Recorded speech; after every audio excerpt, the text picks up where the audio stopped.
FAR1 का lecture 62 start करते हैं जी।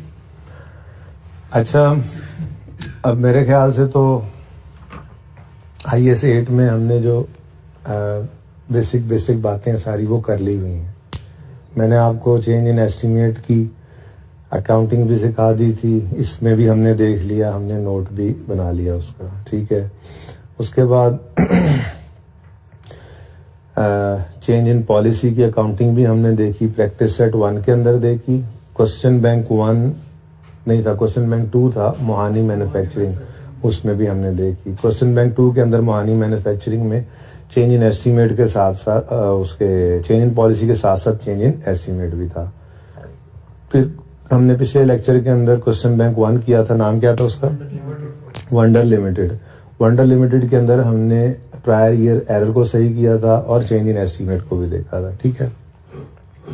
अब एक चीज पेंडिंग है और वो है क्वेश्चन बैंक 1 के अंदर चेंज इन पॉलिसी का नोट, और दूसरा एक बार और रिवीजन हो जाए इसकी, क्योंकि चेंज इन पॉलिसी के 2 सवाल कर लिए थे हमने और प्रायर ईयर एरर का 1 सवाल किया था। तो 1 सवाल ये प्रायर ईयर एरर का मैं करवाता हूँ पहले इसको कंप्लीट कर लेते हैं, उसके बाद फिर देखते हैं कि क्या करना है। हमने चेंज इन पॉलिसी का नोट भी बना लेंगे, थोड़ी सी थ्योरी भी डिस्कस कर लेंगे। मेरे ख्याल से कंक्लूजन की तरफ ये टॉपिक आ ही गया हुआ है।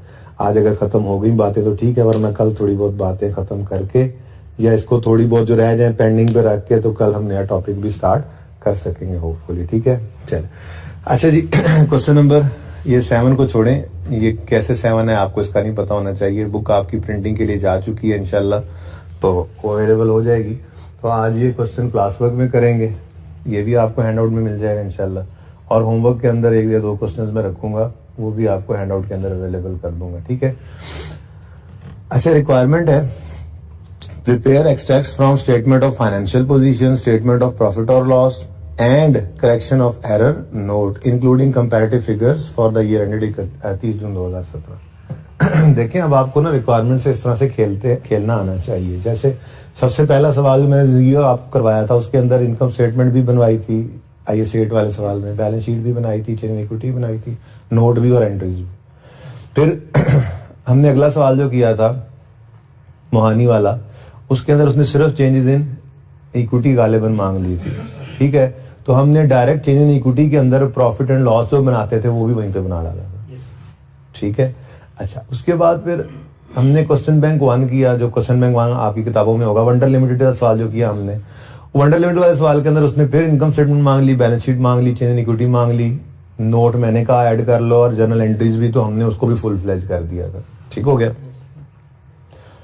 आज वाले सवाल के अंदर उसने सिर्फ इनकम स्टेटमेंट और बैलेंस शीट मांग ली है, यानी चेंज इन इक्विटी नहीं मांगी उसने, ठीक है।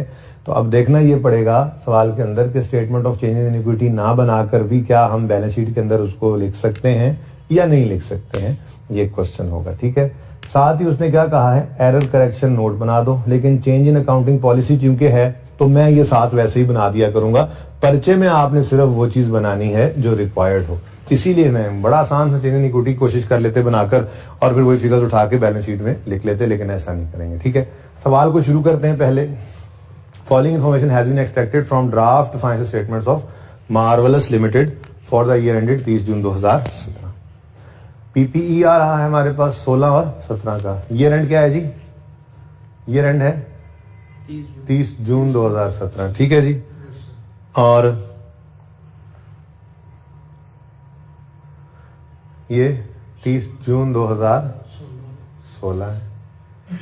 30 जून लिख लिया करें, इन सवालों में बड़ी आसानी हो जाती है उससे, ठीक है। अच्छा, following information has been extracted for the year 30 June 17 और 7/16 भी गिवन है। ईयर एंड लिखने से बहुत सारे मसाइल हल हो जाते हैं, लिख लिया करें, फायदा होता है। प्रॉपर्टी प्लांट इक्विपमेंट भी गिवन है, रिटेन्ड अर्निंग्स भी गिवन है, स्टेटमेंट ऑफ प्रॉफिट और लॉस के अंदर profit for the year given है। उसने हमें कहा कि 2017 के लिए इनकम स्टेटमेंट बनाओ और बैलेंस शीट बनाओ। अब हमें पता है 17 की है तो 7 इंक्लूडिंग कंपैरेटिव भी कह दिया, हमें 16 की भी बनानी पड़ेगी, ठीक है, और 17 की भी बनानी पड़ेगी, लेकिन सिर्फ इनकम स्टेटमेंट और बैलेंस शीट, और साथ उसने एरर करेक्शन नोट मांग लिया, ठीक है।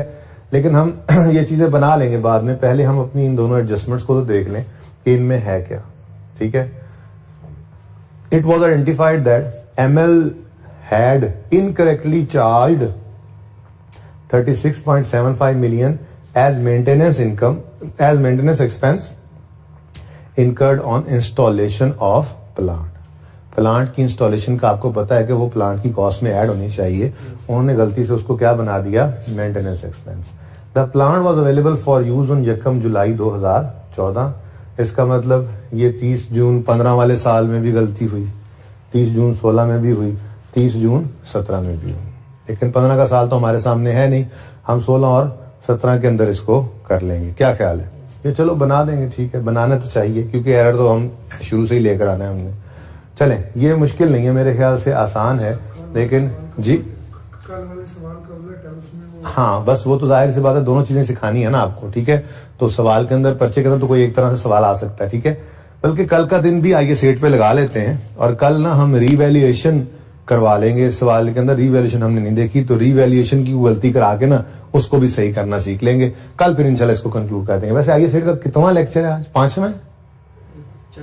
ये 6th है, तो मेरे ख्याल में 6th में एंड हो जाना चाहिए था। बाहर चलें, आज ऐसा करेंगे ना, ये सवाल करते हैं, ये सवाल करके 2 सवाल आपको होमवर्क में दूंगा और फिर थोड़ी सी ना थ्योरी आपके साथ डिस्कस कर लेता हूं जो कि करने वाली है, ठीक है ना। उससे हमारे एमसीक्यूज तैयार हो जाएंगे। कल का दिन हम आके रिविजन वाला सवाल करेंगे, छोटी मोटी कोई चीज रहती हुई वो करके एमसीक्यूज आपको होमवर्क में देके जो डिस्कस करने वाले हैं वो 2-4 कर लूंगा, ठीक है। उसके बाद फिर हम इसको कल कंक्लूड कर लेंगे। चलें, 7 भी ठीक है, अच्छे तरीके से आज है टॉपिक, नया टॉपिक है, एक्सपेक्टेशन है कि इसमें से टेस्ट करेगा वो, ठीक है ना। अच्छा, तो बहरहाल ये एडजस्टमेंट अभी हो जाएगी, मसला कोई नहीं है। लेकिन 1 जुलाई 14 है तो फिर 15 वाला साल है ना, 15, 16, 17 3 साल की हम वो टाइमलाइन बना लेंगे, एंट्रीज करेंगे। जो एंट्री सवाल को पैरों पे खड़ा करने वाली होती हैं, जर्नल एंट्रीज कहते तो वो एंट्रीज नहीं होती, याद है ना, ये सारी बातें याद तो है ना। अच्छा, फिर कहते हैं इन view of significant change in expected pattern of economic benefits from an item of equipment. अब ये प्लांट भी इसमें पड़ा होना है पीपीई में और ये इक्विपमेंट भी इसी में है, ठीक है ना। It has been decided to change the adaptation method from reducing balance to straight line. Change in estimate है, change in estimate। अच्छा, it has been decided to change, ठीक है जी। The equipment was purchased on 1 जुलाई 15, 30 जून 16 वाले साल के अंदर और 30 June 17 वाले साल के अंदर इसने आना है, ठीक है ना। लेकिन वो क्या कह रहा है, 15 पे at a cost of 80 million having estimated for 5 years and residual value of 16 था। The adaptation at the rate of 27.5 on reducing balance is included in above draft financial statements। वो कह रहा है कि जी हमने ये 16 के अंदर खरीदा था, अब चूंकि चेंज इन एस्टीमेट है ना तो फिर सिर्फ 17 में ही चेंज करना है। कह रहा है कि हमने क्या किया है, हमने रिड्यूसिंग बैलेंस मेथड से चेंज करके स्ट्रेट लाइन कर दिया और रिड्यूसिंग बैलेंस मेथड के हिसाब से 27.5% की डिडक्शन इस ड्राफ्ट में शामिल है। ड्राफ्ट कौन सा है? ये ड्राफ्ट होगा, ये ड्राफ्ट है, ये ड्राफ्ट है, हाँ जी, ये पिछला साल है भाई, ये तो यूजर्स के पास पहुंच चुका है। ड्राफ्ट तो होगा ये वाला साल जिसमें हम मौजूद हैं। तो चेंज इन एस्टीमेट है तो पिछले साल को तो छेड़ना ही नहीं है, हमने अपने करंट ईयर को ही देखना है, ठीक है। और अगला उसूल आपको पता है, नोट बनाने के लिए, हाँ रिक्वायर्ड नहीं है नोट, लेकिन मैं आपके साथ चेंज एस्टीमेट का नोट भी आपको बनवाता आ रहा हूं, ठीक है ना। अच्छा, अब इस सवाल के अंदर ना जी एक गड़बड़ है, वो ये है कि रेजिडुअल वैल्यू भी सवाल के अंदर है। तो लेट्स सी इसको चेंज एस्टीमेट के नोट में कैसे डील करते हैं, हम देखेंगे इंशाल्लाह, ठीक है। अच्छा, ये चीज भी पेंडिंग थी हमारी, ओके। अच्छा, ठीक है जी, कोई इतना मसला नहीं है। ML balances pertain the following balances pertain to ML statement of financial position. और ओ अच्छा, 30 जून 15 इधर दिया हुआ है, बदतमीज आदमी, इसको भी इधर लिख दो। बड़ा परेशान था ना मैं, क्योंकि सवाल पढ़ते पढ़ते मुझे आइडिया हो गया था कि ओपनिंग रिटेन्ड अर्निंग्स अवेलेबल कोई नहीं, ठीक है ना।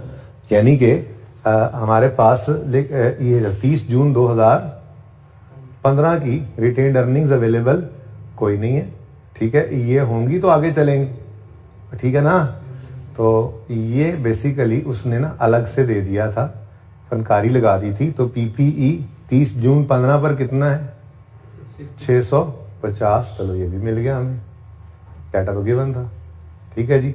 और रिटेन्ड अर्निंग्स कितनी है जी, 180, यही तो हमें चाहिए होती हैं, ठीक हो गया। और बाकी कुछ नहीं, प्रॉफिट्स वगैरह, क्योंकि प्रॉफिट वैसे भी आपको याद होगा हमें सिर्फ 2 साल के चाहिए होते थे, ऐसा ही है ना, सही है। तो प्रॉफिट एंड लॉस अकाउंट सिर्फ 2 साल का चाहिए होता था और बैलेंस शीट हमें चाहिए होती थी 3 साल की। ओके हो गया, डन हो गया। तो बैलेंस शीट हमें 3 साल की मिल गई है प्रॉफिट एंड लॉस तो चाहिए ही 2 साल। सुकून हो गया जी, चले शुक्र है। अच्छा, अब उस पॉइंट को आखिरी वाले को काट ना दें हम, ऐसे ही फजूल में ये ना लगे को पॉइंट पड़ा हुआ है। इग्नोर टैक्स तो बहुत बड़ी नेमत है FAR 1 के अंदर, वरना इस टॉपिक पे 11-12 दिन लगा करते थे। ठीक है, ये मैंने यहाँ से उठा के यहाँ पे लिख दिया। ठीक हो गया, सवाल अब इतना सा रह गया बस। तो पॉइंट नंबर 1 और पॉइंट नंबर 2, तो वर्किंग 1 हम कर लेते हैं जी, उसमें हम अपनी टाइमलाइन बना लेते हैं।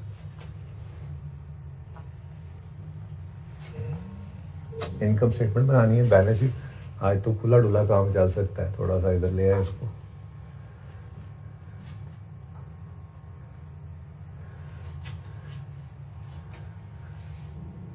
एक साल ज्यादा ही खुला डुला ना हो जाए ज्यादा ही खुला डुला हो जाए। 1 साल, 2 साल और 3 साल। चले जी, मैं तो कहता हूं ट्राई मारें।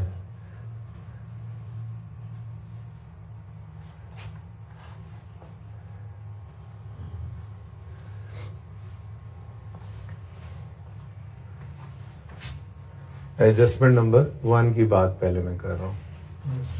चलें जी, ट्राई कर लें।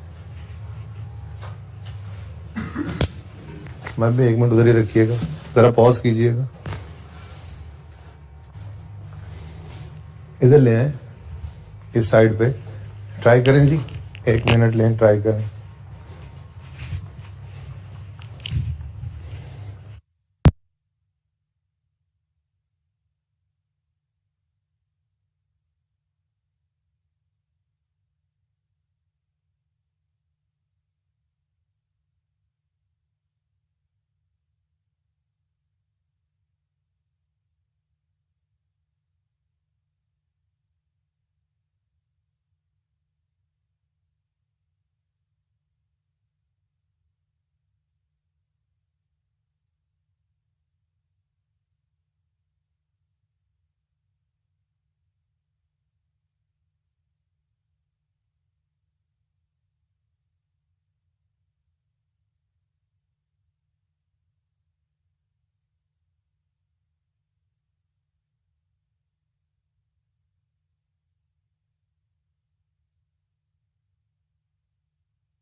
हो गया। It was identified that ML has incorrectly charged 36.75 million as maintenance expense। यानी उन्होंने एंट्री कर दी है maintenance expense debit cash credit. हालांकि वो क्या था इनकर हुआ था ये खर्चा ऑन इंस्टॉलेशन ऑफ प्लांट, यानी कि होना चाहिए था प्लांट डेबिट। ऐसे छोटी सी लिख लिया करते हैं, आपको पता है ना, याद होगा आपको, पहले भी ऐसे ही किया था हमने कि जी होना चाहिए था प्लांट डेबिट कैश क्रेडिट, गलती से कर गए मेंटेनेंस एक्सपेंस डेबिट और कैश क्रेडिट। ठीक है, कितनी अमाउंट थी जो भी थी बस, ठीक है, ऐसे जरूरत नहीं है ना यहाँ पे लिखने की, टाइम जाया होगा ऐसे। ठीक है, हाँ, अब हमें रेक्टिफाइंग एंट्री चाहिए होगी। ठीक है, अच्छा, ये गलती कब हुई है? The plant was available for use on यकम जुलाई 14 and has been depreciated. It was identified, बताया नहीं हो तो फिर यकम जुलाई 14 को ही ये खर्चा उन्होंने एक्सपेंस आउट किया होगा। ठीक है, तो एंट्री रेक्टिफाइंग क्या बनेगी जी? होना चाहिए था प्लांट डेबिट, नहीं हुआ तो कर लो डेबिट प्लांट को, तो प्लांट डेबिट हो गया। और मेंटेनेंस एक्सपेंस, ये होना था, नहीं हुआ कर दो, ये होना था, हो गया, कुछ ना करो। मेंटेनेंस एक्सपेंस गलत डेबिट हुआ, सही करने के लिए क्या कर दो, मेंटेनेंस एक्सपेंस क्रेडिट हो गया 36.75। ठीक हो गया जी। दिल तो कर रहा है राउंड कर दूं, लेकिन चलो अब सवाल ने फिगर ही ऐसे दी हुई है। अब भाई ये कौन सा साल है? ये 2014 का साल है, सॉरी यकम जुलाई 14 है, ये 1 जुलाई 14। हाँ, तो फिर 15 लिख ही लेते हैं एक बार, यकम जुलाई 14 14, 30 जून 15, ठीक है जी, 30 जून 16,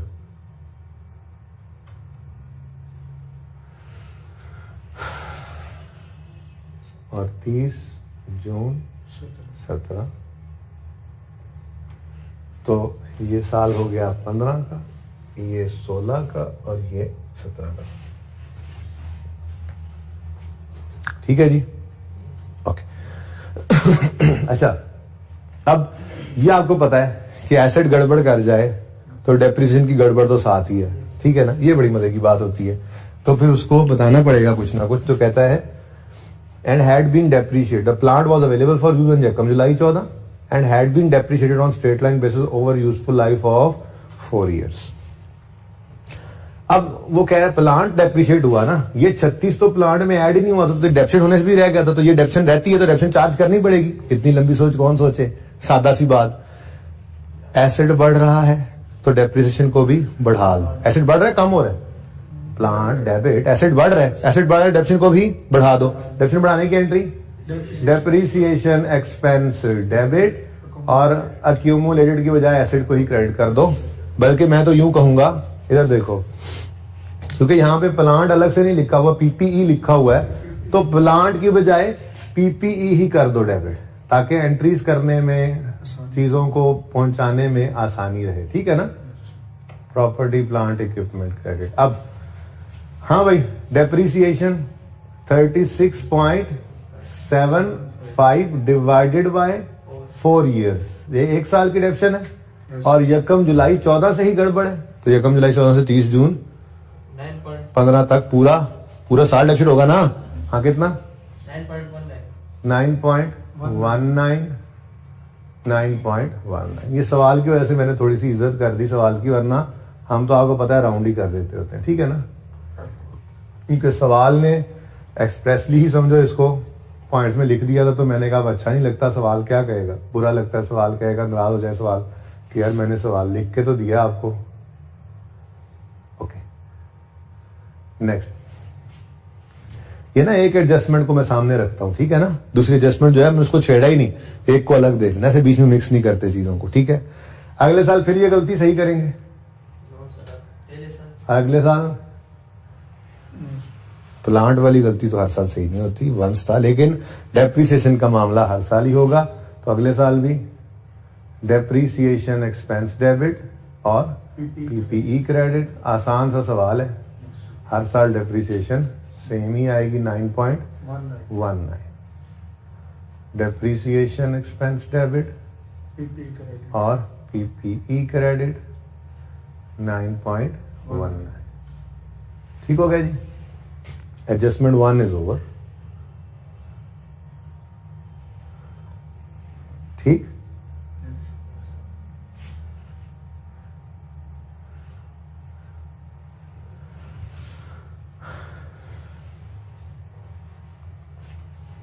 अगली एडजस्टमेंट की किसी को समझ ना आए तो इस हद तक तो नंबर मिल सकते हैं।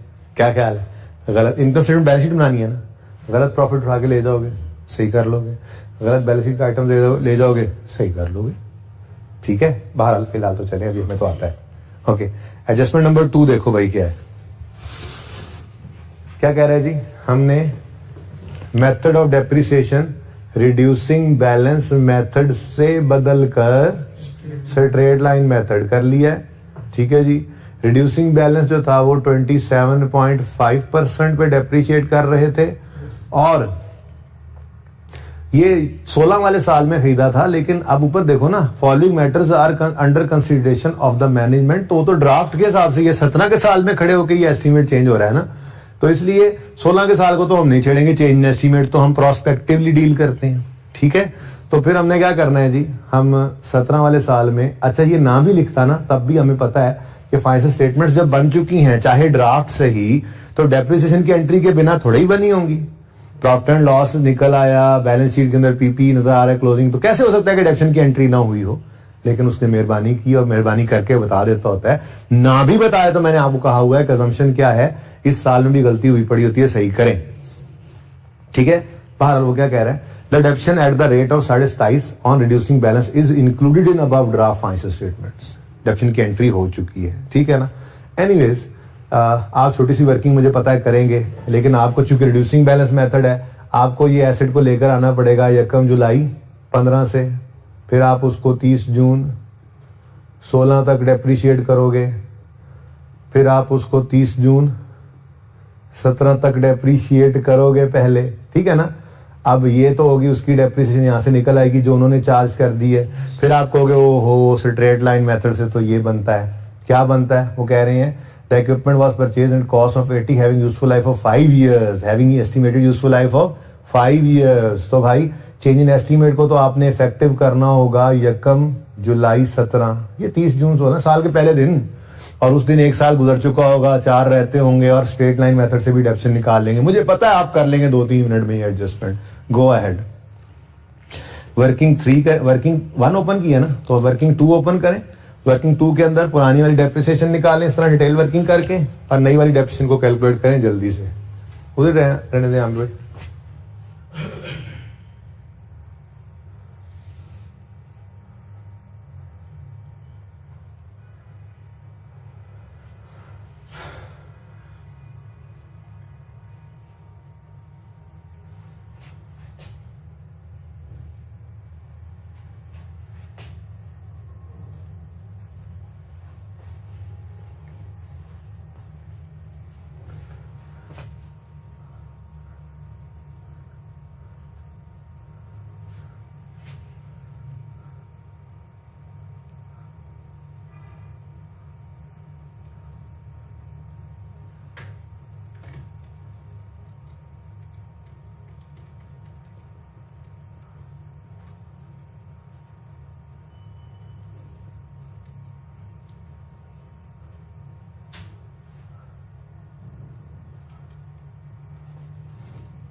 हाँ जी, क्या फिर बना?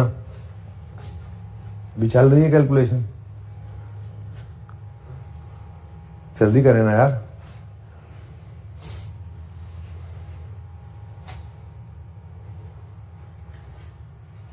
अच्छा, तो देखें आप, इन view of significant change in expected pattern of economic benefits from an item of equipment, it has been decided to change the deduction method from reducing balance to straight line. The equipment was purchased on 1 July 15 at a cost of 80, having estimated useful life of 5 साल and residual value of 16 million। आगे ना पढ़ो, बल्कि आगे पढ़ ही लो।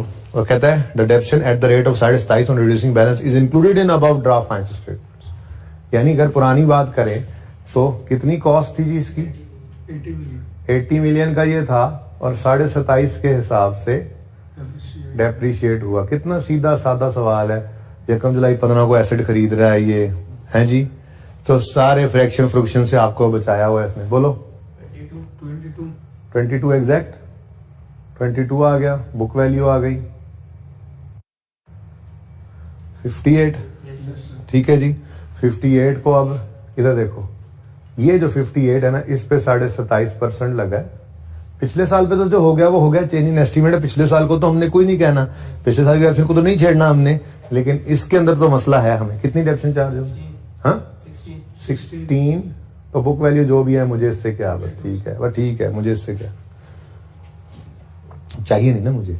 अब ये depreciation जो है ना भाई, ये रॉन्ग है, क्योंकि इस साल में चेंज इन एस्टीमेट जो हो गया है, हम साल के पहले दिन से इफेक्टिव किया करते हैं, और हमें साल के पहले दिन से ऑनवर्ड जो है वो नए एस्टीमेट के हिसाब से डेप्रिसिएशन करनी होती है। अब नया एस्टीमेट क्या है, वो कह रहे हैं जी रेफरेंस मेथड बदल दो, बदल के क्या कर दो, स्ट्रेट लाइन। तो आपको याद होगा कि फॉर्मूला क्या होता था, फॉर्मूला अगर आपको याद हो तो वो होता था WDV at the date of change in Estimate. Estimate, याद आ रहा है कुछ कुछ, Yes. Minus revised Residual. Residual value Yes, sir. Over remaining useful life. याद आई कुछ बातें। Yes, sir. अब WDV at the date of change in estimate क्या है भाई, 17 वाले साल में एस्टीमेट चेंज हो रहा है तो हम तो साल के पहले दिन ही लेकर आएंगे इसको। तो साल के पहले दिन की बुक वैल्यू यही तो है 30 जून 16 का मतलब यकम जुलाई 16 भी तो होता है। तो हम 58 लिख रहे हैं। ये क्या है जी, WDV at the date of change in estimate. Residual value के बारे में सवाल ने कोई नहीं बताया, तो इसका मतलब जो रेजुअल वैल्यू सवाल में स्टार्ट पर थी, मतलब चेंज के बारे में कोई ना बताया, तो जो स्टार्ट में थी वही रहेगी। ठीक है, वो कहता है equipment was purchase at a cost of 80 having useful life of 5 and रेजुअल value of 16। ये जो 16 पहले थी, अगर नहीं कोई चेंज आया, सवाल ने नहीं बताया, तो ये 16 ही लेंगे। बोलो। Yes, sir. और साल कितने गुजर गए हैं, एक गुजर गया, रिमेनिंग कितने हैं, 4, 5 टोटल थे ना, तो डिवाइड बाय 4 ईयर्स। जी कितना आ गया, 10.5. 10.5 आ गया। और ये क्या है जी, मैं यूं कह रहा हूं कि ये ओरिजिनल है या करेक्ट है। अब डेप्रिसिएशन चार्ज होनी चाहिए थी 10.5 की, हो गई है 16 की। ये समझ आती है, यही आंसर निकले थे तुम लोगों के, Yes, sir. या पहुंचे नहीं अभी यहां तक, बोलो। यही आंसर निकले थे। अच्छा, अब 16 की डेप्रिसिएशन चार्ज हो गई है, होनी चाहिए थी 10.5, तो ज्यादा चार्ज हो गई है। सही करने के लिए क्या करोगे, रिवर्स करोगे, कम करोगे। डेप्रिसिएशन चार्ज करने की एंट्री क्या है, depreciation expense debit PPE credit. Reverse करने की एंट्री क्या होगी, PPE debit depreciation expense credit. और कितने से भाई, 5. इधर देखो 16 और 10.5 का फर्क 5.5। ठीक है, इस साल में कुछ करेंगे, No, sir. ये 22 की डेप्रिसिएशन को चेंज करें, नहीं, चेंज एस्टीमेट में हम वापस नहीं जाया करते, करंट ईयर और फ्यूचर ईयर्स को बस चेंजते हैं। ठीक हो गया जी, लो भाई कहानी खत्म, सवाल खत्म हो गया। हमें क्या करना है, अब हमने 30 जून को थोड़ा सा ऐसे करना है, पहले तो 30 जून 17, और यहां पे आपके अगली रिक्वायरमेंट डाल लेते हैं। इनकम स्टेटमेंट बनानी है, देख लो। Prepare extracts from statement of financial position and statement of profit और लॉस। आगे नोट की बात कर रहा है, तो statement of profit and loss, इसके एक्सट्रैक्ट्स। ठीक है जी, और हमें प्रॉफिट एंड लॉस के अंदर दिया ही क्या हुआ है, सिर्फ कोई एक्सपेंस दिया होता तो वो भी लिख लेते, उसे रीस्टेट करते। यहां पर सिर्फ क्या बताया हमें, प्रॉफिट फॉर द ईयर 85 17 का है, 65 17 का है, और 85 16 का है। ठीक है, तो इधर देखो, profit for the year. Okay, अब हाँ भाई, इनकम स्टेटमेंट कितने साल की, इनकम 2 साल. 2 साल की। 30 जून 17 के लिए बनाएंगे और 30 जून 16 के लिए बनाएंगे। और बैलेंस शीट कितने साल की, 3 साल की, 15 16 और 17। पहले क्या किया करते हैं जी, गलत प्रॉफिट्स उठाएंगे, सवाल से गलत फिगर्स उठा लेंगे। ठीक है, तो 16 का प्रॉफिट कितना है भाई, 85, और 17 का कितना है, 65। तो ये गलत प्रॉफिट्स लिख लो, 85 और 65। ठीक है जी, अब एडजस्टमेंट्स कर लेते हैं। प्रॉफिट एंड लॉस के लिए रूल क्या था, जिस साल में खड़े हैं सिर्फ उसी साल को सही करते हैं, और बैलेंस शीट में आज तक ऐसा समझ होती है। ठीक है, तो 15 का साल तो हमारे पास प्रॉफिट एंड लॉस में है ही नहीं। 16 के साल की बात करें तो 16 के साल में डेप्रीसिएशन एक्सपेंस, डेबिट मतलब बढ़ रहा है, एक्सपेंस का बढ़ना प्रॉफिट को कम कर देगा, तो -9.19। ठीक हो गया, नेक्स्ट ईयर आए 17 में, तो 17 में अब 16 को नहीं देखना है, इनकम स्टेटमेंट बनाते हुए 17 में खड़े हैं तो सिर्फ 17 को देखना है, ठीक है। तो 17 के साल में आए तो एक्सपेंस 9.19 से बढ़ रहा है और at the same time expense 5.5 से कम भी हो रहा है। मैं तो कहता हूं अलग अलग ही लिख लेते हैं, क्या ऐसे नेट करके गलती करें। सादा बात, एक्सपेंस 9.19 से बढ़ गया तो एक्सपेंस का बढ़ना प्रॉफिट को 9.19 से कम कर देगा, ठीक है। अगली एडजस्टमेंट, एक्सपेंस 5.5 से क्रेडिट मतलब कम हो रहा है, एक्सपेंस का कम होना प्रॉफिट को बढ़ा देगा। तो भाई बेसिक जो पकड़े रखेगा ना, सवाल जैसा मर्जी आ जाए वो हमसे हो जाया करेगा इंशाल्लाह, ठीक है। तो बताओ भाई 16 का सही प्रॉफिट कितना है? 75.81 और 17 का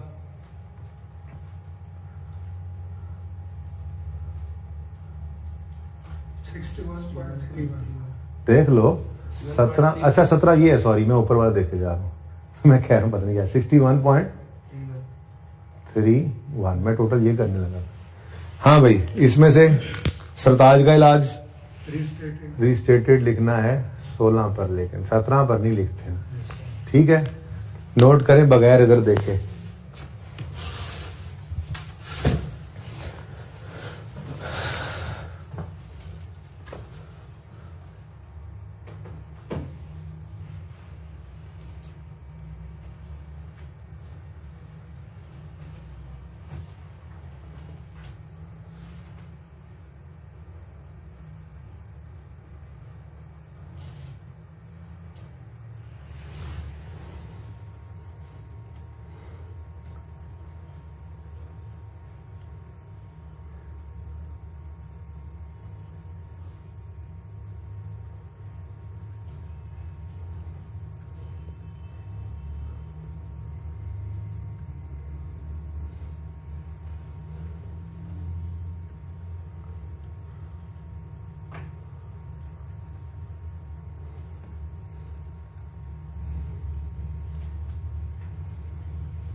भाई ये 10.45 आया था ना, राउंड क्यों किया फिर जब 2 डेसिमल पे चल रहा है? असल में ना बुक अभी आपके पास नहीं है, जब बुक आनी है ना तो आपने सोल्यूशन को वहां से मैच करना है। जब मैच करना है तो फिर परेशान ना हो, इसलिए मैं वही काम कर रहा हूँ जो सोल्यूशन के अंदर हुआ होना है, ठीक है ना। जब 2 डेसिमल में एक चीज चल रही है तो 5 ही आ रहा है, देख लो। चलो मैं देख लेता हूँ फिर सोल्यूशन।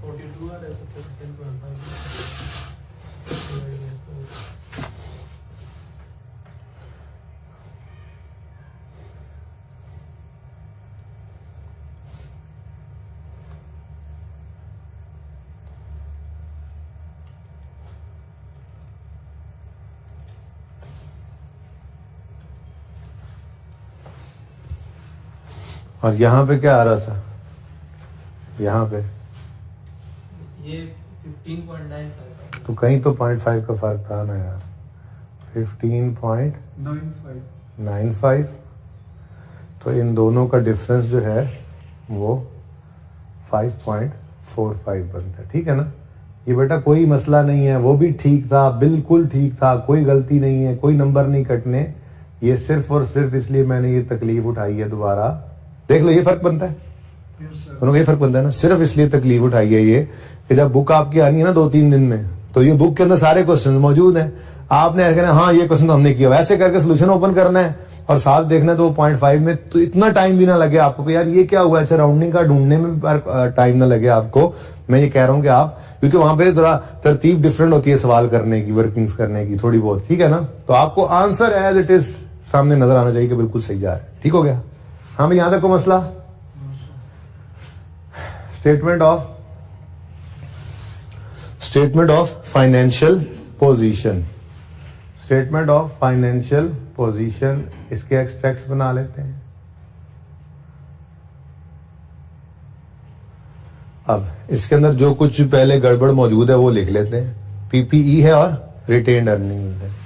तो पीपीई नॉन करंट एसेट्स में आता है। Yes, sir. अब यहाँ पर हमें 15, 16 और 17 तीनों गिवन है, तो सवाल से गलत फिगर्स उठाकर पहले ये मुफ्त के नंबर तो ले लें। तो 650, 612 और 700। 650, 612 और 700। कैसा लगा ये वैसे ये वाला टॉपिक? इजी है? Single entry से जी ओके। उसके बाद रिटेन्ड अर्निंग्स है। अच्छा, इसमें टैक्स नहीं है ना, इसलिए ज्यादा परेशानी नहीं हो रही है आपको। टैक्स आए तो थोड़ा प्लस माइनस सोचना पड़ता है ज्यादा। बहरहाल वो जो कोई IAS 12 FAR 2 में पढ़ते हैं तो करंट टैक्स डेफर्ड टैक्स की मिक्सिंग जो IAS 8 के साथ होती थी उससे आप बच गए। तो वहां पे 11-12 दिन लगते थे, यहाँ पे 6-7 दिन में होता हुआ नजर आ रहा है। ठीक है, नेक्स्ट है जी रिटेन्ड अर्निंग्स और एक्सट्रैक्ट्स में ऊपर एसेट्स यहाँ पे नीचे। ठीक है, रिटेन्ड अर्निंग्स पर मसला ये है कि रिटेन्ड अर्निंग्स भी आज हमें मेरे दोस्तों यहीं पर बनानी पड़े। क्यों, क्या वजह है? पहले तो ये जो है वो फटाफट फिगर आ जाया करती थी, रेडीली अवेलेबल होती थी। आज क्या हुआ फिर? Change in equity statement of change in equity हमने बनाई ही नहीं है। जब वो बनाई नहीं है तो फिर डायरेक्ट डायरेक्ट ही करना पड़ेगा, वो बैलेंसेस तो अवेलेबल नहीं है। चलो गलत वाली फिगर्स तो उठाएं सवाल से, फिर देखते हैं जी। 180, 240, 275, 180, 240 240, 250 275। लो भाई, तैयार है? ऐसा 15 के साल के लिए 15 को देखेंगे, उससे पहले कुछ गिवन नहीं है ना। 16 के साल के लिए 15 और 16 दोनों को देखेंगे। 17 के साल के लिए 15, 16 और 17 तीनों को देखेंगे। बैलेंस शीट है, ठीक है। तो पहले बात कर लेते हैं जी पीपीई की। प्रॉपर्टी प्लांट इक्विपमेंट 36.75 से डेबिट हो रहा है यानी बढ़ रहा है, और 9.19 से क्रेडिट हो रहा है यानी कम हो रहा है। तो दोनों को अलग अलग लिखते हैं। नेट क्या करना है ऐसे, इधर देखो आमिर भाई, यहां से ही लगा होगा फ्रेम, ठीक है ना। दोबारा इधर करने की जरूरत तो नहीं पड़ रही जी। तो 650 में 36.75 ऐड हो जाएगा, ऐसा डेबिट हो रहा है ना पीपीई, और फिर 9.9119 माइनस हो जाएगा। ठीक हो गया, सही है। 16 के साल में गए, इधर देखो, तो पहले ये लिख लिया करो एज इट इज 36 पॉइंट, ये आसानी होती है, रीस्टार्ट करना होता है ना, 9.19। ठीक हो गया। अब उसके बाद ये देखो, ये हमने क्या लिखा पहले, ये देखो, ये 15 था ना, 15, ये एज इट इज पहले सारा क्या आ गया, 15 आ गया।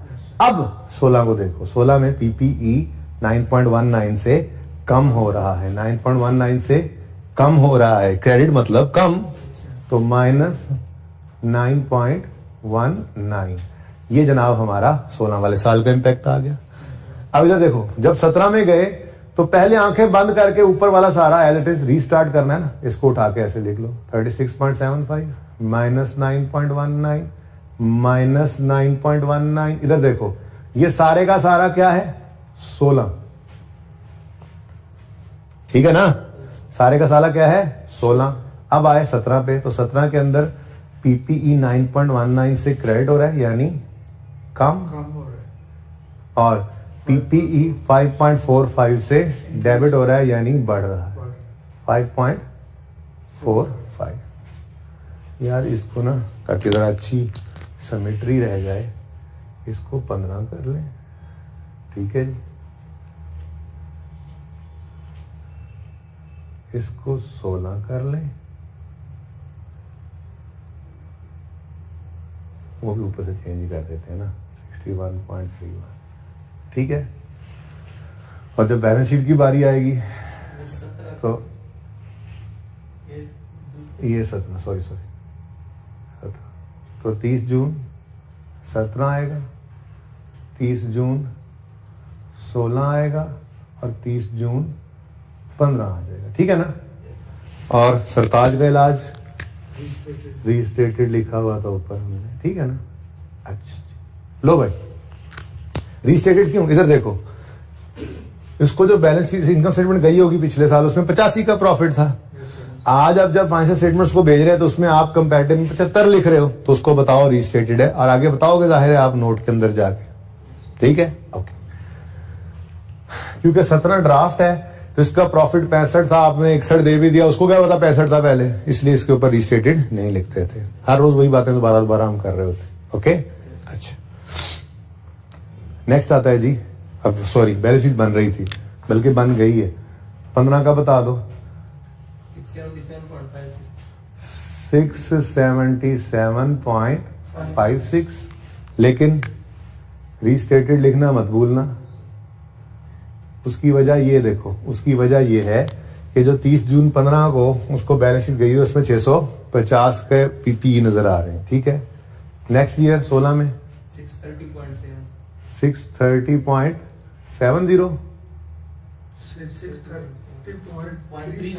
अच्छा 630.37, लेकिन इसको भी क्या करना पड़ेगा आपको, रीस्टेटेड लिखना पड़ेगा,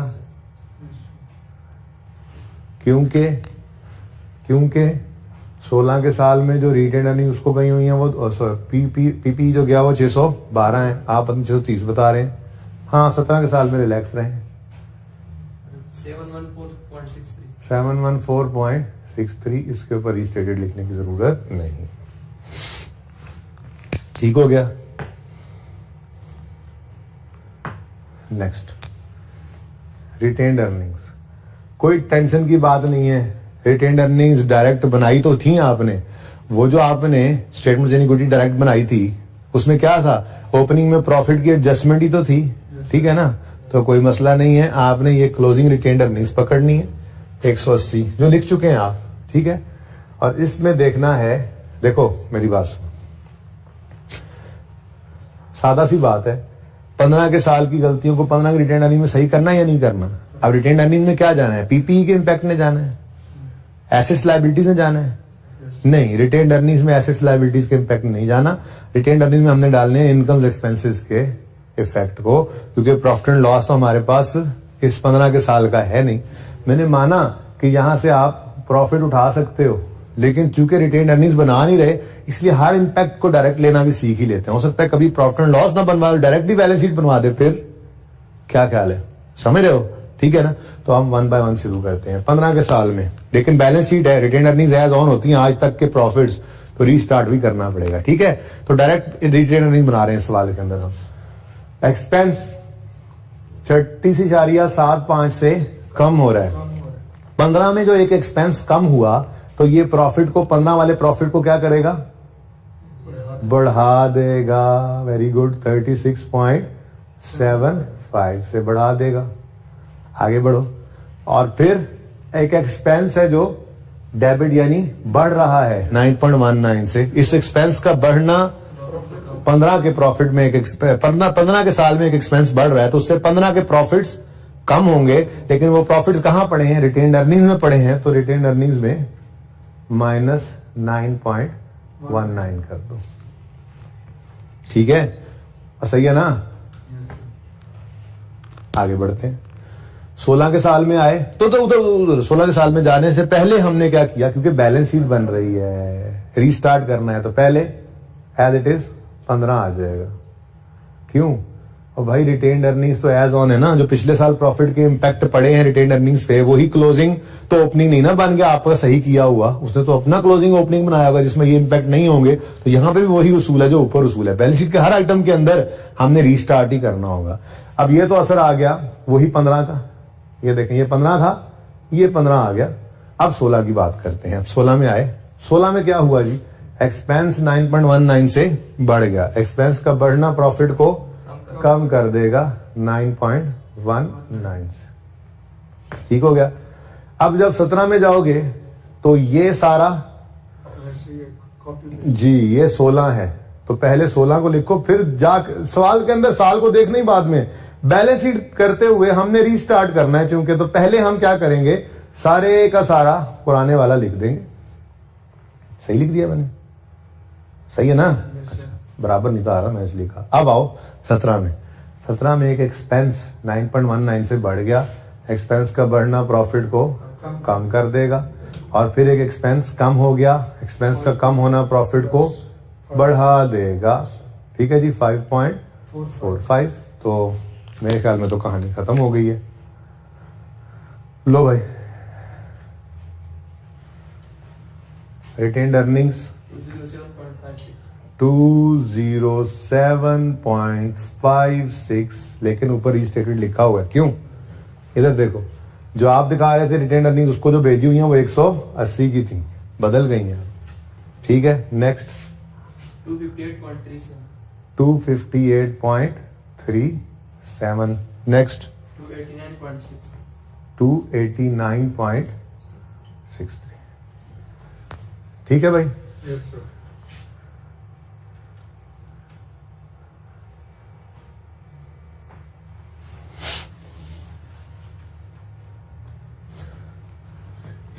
अब भाई क्या हो गया, क्या होगा? नोट आएगा।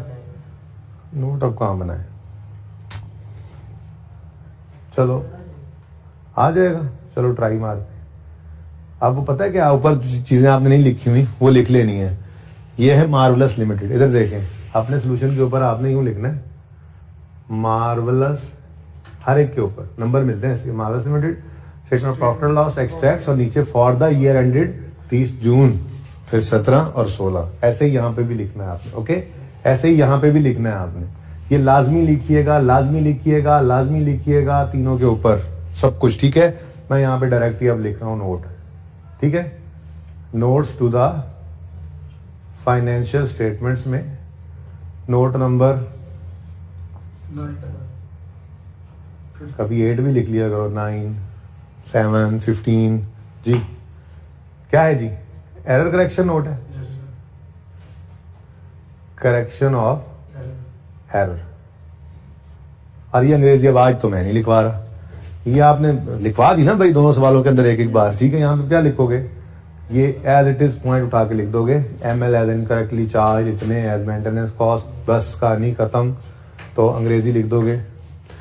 शुरू स्टार्ट कर तो मैं, इट वॉज आइडेंटिफाइड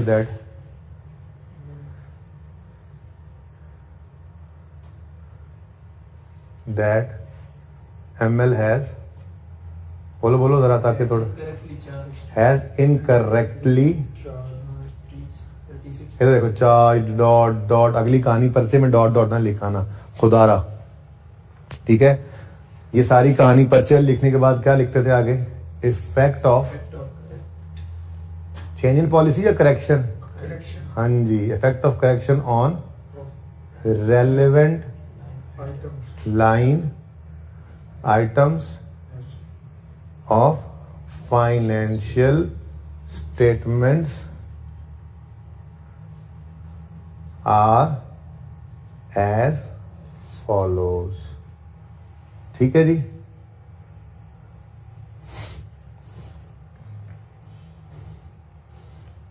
अच्छा जी, अब आइटम्स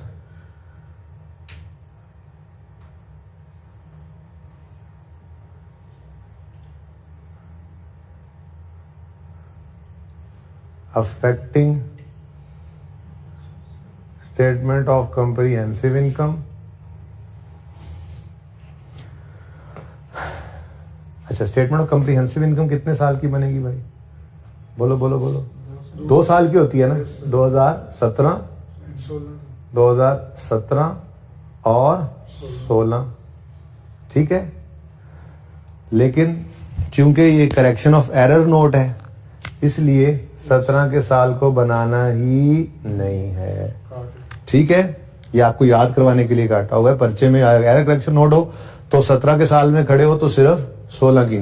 ये इसलिए याद कराया क्योंकि पहले ऊपर तो सारा काम वैसे ही करके आए थे, बस नोट के अंदर आके ना पॉलिसी चेंज हो तो फिर 17 को भी प्रेजेंट। अच्छा जी, माजरत, जरा एक ब्रेक लगवाई गई बैटरी की वजह से। अच्छा, अगर आप लोगों की इजाजत हो तो बल्कि यूं लिख देता हूं, 30 जून 17 और 30 जून 16। ठीक है, तो ये हम कर चुके थे। अगर मैं कह रहा था आप लोगों की इजाजत हो तो मैं आइटम्स अफेक्टिंग SOFPs के बाद आता है, लेकिन जगह नहीं है, इस तरफ लिख दूं? Yes sir. आप लोग तो तरतीब से ही लिखेंगे ना? Items affecting Statement. SOFP पूरा लिखना है आपने पर्चे। अब इधर देखें, ये अब बैलेंस शीट 3 साल की बनती है, बोलो। Yes, sir. 30 जून 17, 16, 30 जून 16 30 जून 15, और 30 जून 15. 15। ठीक है जी, लेकिन चूंकि एरर करेक्शन नोट है तो इसलिए 17 नहीं बनाना आपने, 16 और 15 बना देना। करें शुरू, चलो। हाँ जी, अपनी रेक्टिफाइंग एंट्रीज में देखो, मेंटेनेंस एक्सपेंस इंपैक्ट पड़ रहा है, पड़ रहा नहीं पड़ रहा? मेंटेनेंस इंक्रीज डिक्रीज की जगह नहीं छोटी ठहर जो, इंक्रीज भी हो सकता है डिक्रीज भी हो सकता है। मेंटेनेंस एक्सपेंस है, चलो देखते हैं भाई। सिर्फ 16 को देखना है, सुकून हो गया। और इनकम स्टेटमेंट बनाते हुए 16 के साल में सिर्फ 16 को ही देखोगे। हाँ भाई, तो 16 के साल में तो मेंटेनेंस एक्सपेंस हिट हो ही नहीं रहा, पुरसुकून जिंदगी, काट दो।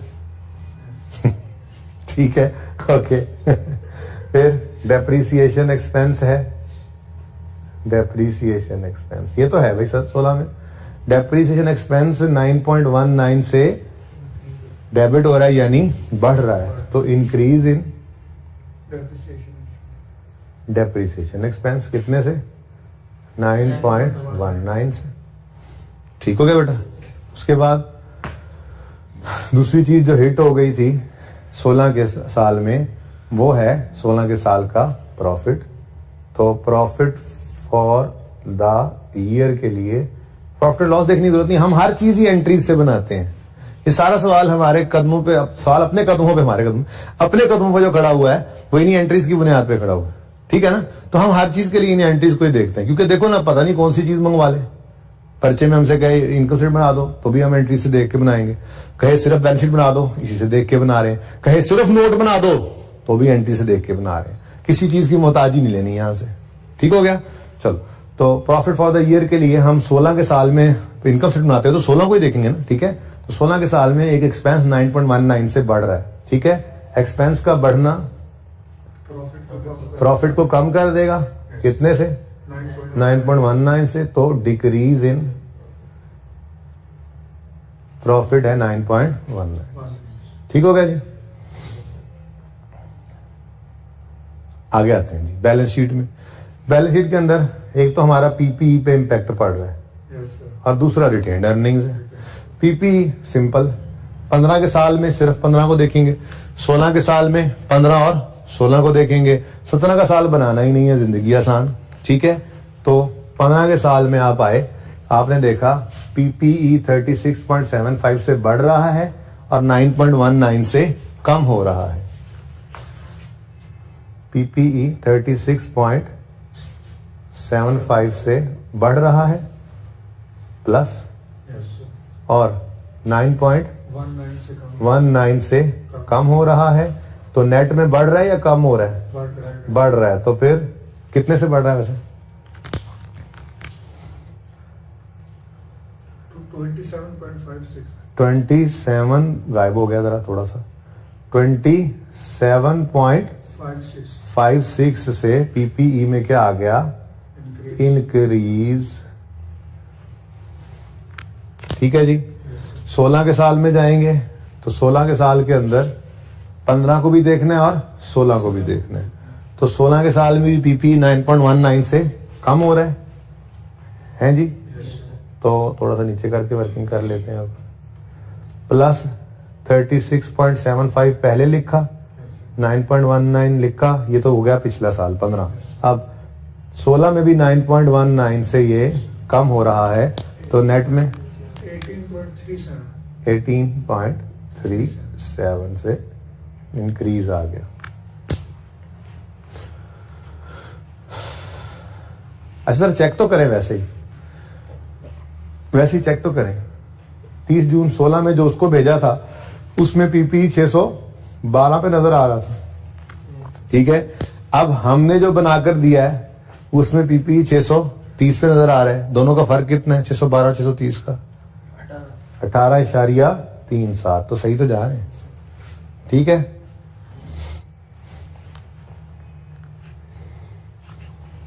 Okay next. Next thing is retained earnings. क्या चीज जी? और रिटेन्ड अर्निंग्स के लिए भी मैंने मुश्किल वाला तरीका आपको सिखाया होगा। आसान तरीका तो पता है क्या है? आसान तरीका तो ये है, आपने 207.56 निकाली रिटेन्ड अर्निंग्स, ठीक है।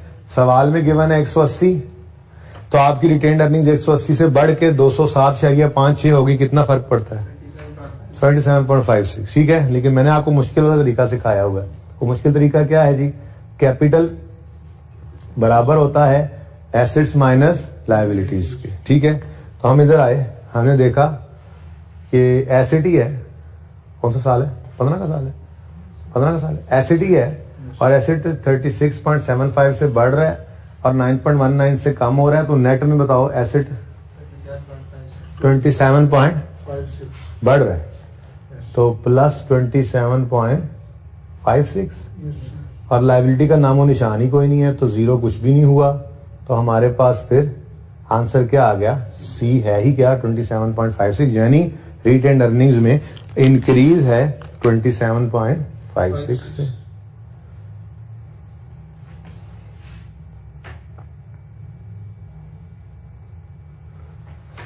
ठीक है जी। अगले साल में गए तो अगले साल के अंदर C इज इक्वल टू अब 16 तक देखना है, इकट्ठा ही देखना है। तो ये आपने बताया था कि 27 पॉइंट कितना? 27.56 से पीपी ही बढ़ रहा था, 9.19 से कम हो रहा है। तो नेट करके बताओ 18.37 से बढ़ रहा है अभी भी पीपीई, और लायबिलिटीज हैं कोई नहीं। तो यही हमारा रिटेन्ड अर्निंग्स का चेंज आ गया, और ये पॉजिटिव चेंज है 18.37। सवाल की रिक्वायरमेंट तो यहाँ पूरी हो जाती है, नोट कीजिए जहां तक खुद वहीं में रखिएगा।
अच्छा जी,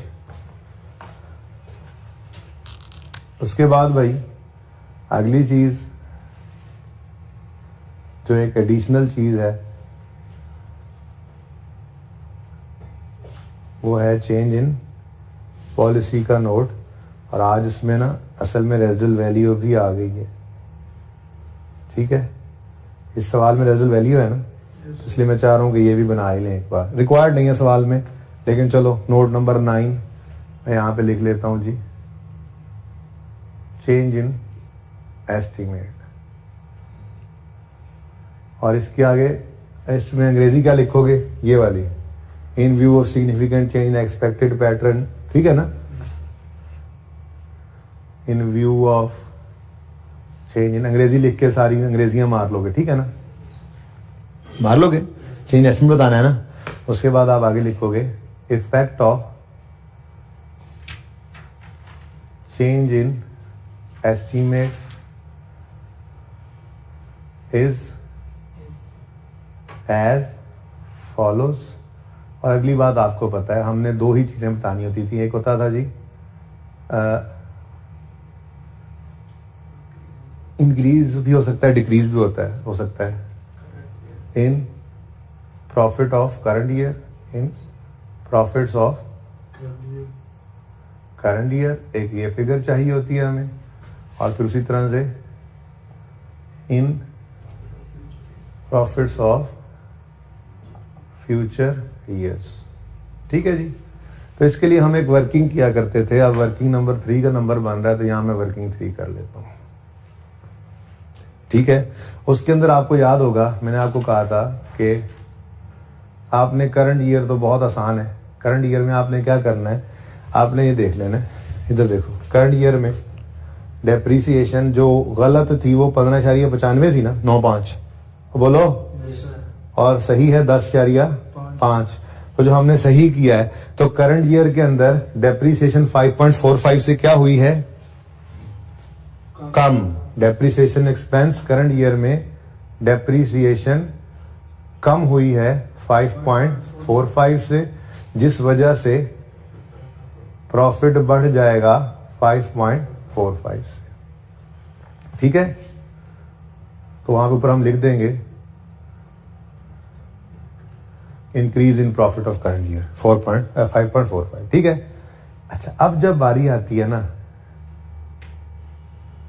फ्यूचर ईयर्स की, तो ये तो एज इट इज आना ही आना है, ये तो पहले से ही सिखा दिया था। डेप्रीसिएशन बढ़ा लो 5.45 से और प्रॉफिट्स को कम कर लो। 5.4। लेकिन ना पहले सवालों के अंदर जो था वो रेजुअल वैल्यू नहीं थी आती। अब रेजिडुअल वैल्यू 2 रुपए की जो आ रही है, चेक करना है तो कर लो, चेक करना है तो कर लो। रेजिडुअल वैल्यू जो 2 रुपए की आ रही है, ये रेजिडुअल वैल्यू की वजह से फ्यूचर की डेप्रिसिएशन चेंज होनी है या नहीं होनी है। अच्छा, अब एक मसला है, मसला ये है कि आप इसको यहीं पे रोकें, ठीक है, इसको यहीं पे रोक दें सवाल को। ये क्यों कह रहा हूं, सोचने की बात यह है कि क्या रेजिडुअल वैल्यू में चेंज आया, नहीं, रेजिडुअल वैल्यू में चेंज नहीं आया। मतलब ये जहन तो बना लेना पहले कि अगर रेजिडुअल वैल्यू बदल जाती तो उसकी वजह से भी डेफिसिट में तो फ्यूचर में चेंज आना था या नहीं आना था, ठीक है ना। तो फिर हम उसको भी यहां पर कंसीडर करते हैं। अब मसला क्या है, मसला ये कि वो 16 रुपए की रेजिडुअल वैल्यू पहले 27.5 का रेट निकालने के लिए इस्तेमाल हुई थी, और वही 16 की रेजिडुअल वैल्यू अब भी यूज हो रही है। इसका मतलब अभी भी हमारा नोट वही का वही बन गया। मैं ट्राई करूंगा कोई और ऐसा सवाल मिल जाए जिसमें रेजिडुअल वैल्यू बदले, ताकि हम उसका इंपैक्ट यहां पर लेकर आए, ठीक है। क्लियर है ये बात। चलो, बाहर सुकून जिंदगी के अंदर increase in profit of current year है 5.45 और decrease in profits of future years. अच्छा है ना, ये तो पक्का होता जाए, ठीक हो गया जी। ये फरमाइशी नोट था, ये चेंज इन एस्टीमेट का नोट क्या है जी, फरमाइशी। बाकी ये रिक्वायरमेंट थी, ओके, ये भी रिक्वायरमेंट थी और ये भी रिक्वायरमेंट। डन हो गया।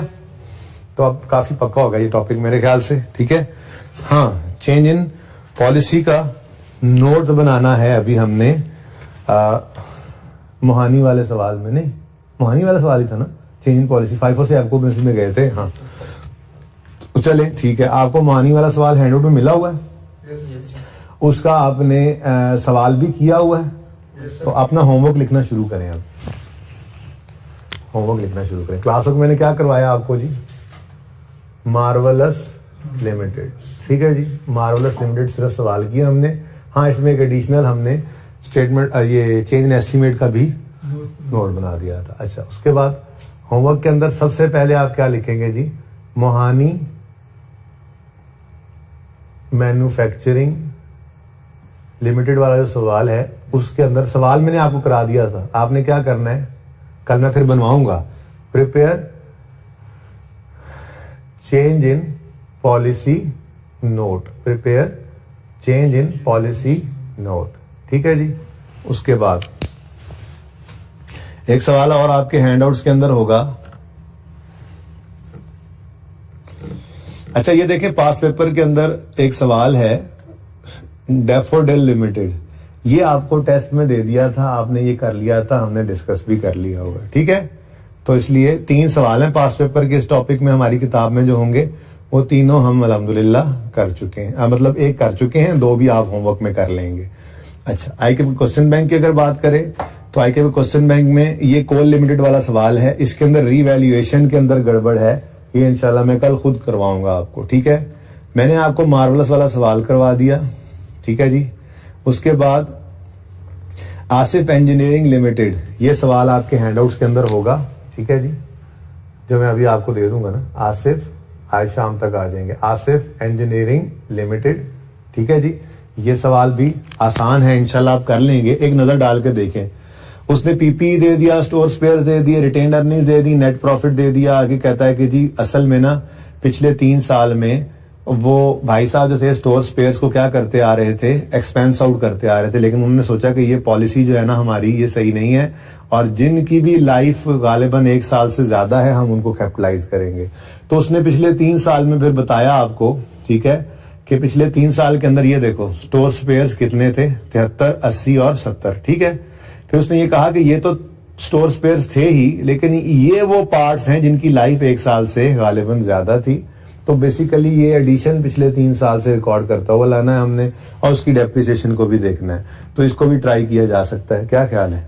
किया जा सकता है। इनकम स्टेटमेंट बनानी है, बैलेंस शीट बनानी है, चेंजेस इन इक्विटी बनानी है, ओके, ठीक है। तो एक ये सवाल आपके होमवर्क में होगा। चलें फिलहाल इसको एक को ही रख लें, ठीक है, एक सवाल ही रख लें ये वाला, ठीक है। और थ्योरी भी इंशाल्लाह मैं कल ही पढ़ाऊंगा, आज जरा बच्चे भी कल आ जाएंगे, ठीक है। तो आपने लाजमी आसिफ वाला सवाल भी करके आना है, और ये जो मार्वलस वाला सवाल है, ये मार्वलस सवाल भी दोबारा कर लेना है, ठीक है। और प्रैक्टिस सेट 1 तो खैर 4-5 दफा आप कर चुके होंगे, ठीक है। तो इसका नोट बना लें ताकि मैं भी इसका नोट कल आके बनवा दूं, ताकि हमारे अच्छे 4 से 5 सवाल इसके तैयार हो जाएं। उसके बाद कोई 1-2 सवाल फिर टेस्ट के अंदर भी मैं दे लूंगा, उसको कवर कर लेंगे, ठीक है। कल मैं इंशाल्लाह रीवैल्यूएशन इसके अंदर टॉपिक के अंदर डिस्कस करते हुए और थ्योरी की बात को खत्म कर दूंगा इंशाल्लाह। कल हमारा टॉपिक खत्म हो जाएगा, परसों होपफुली हम कैश फ्लो स्टेटमेंट स्टार्ट कर देंगे, ठीक है। भी आज के लिए इतना ही, जिंदगी रही तो कल मिलेंगे। अल्लाह हाफिज, अस्सलाम वालेकुम।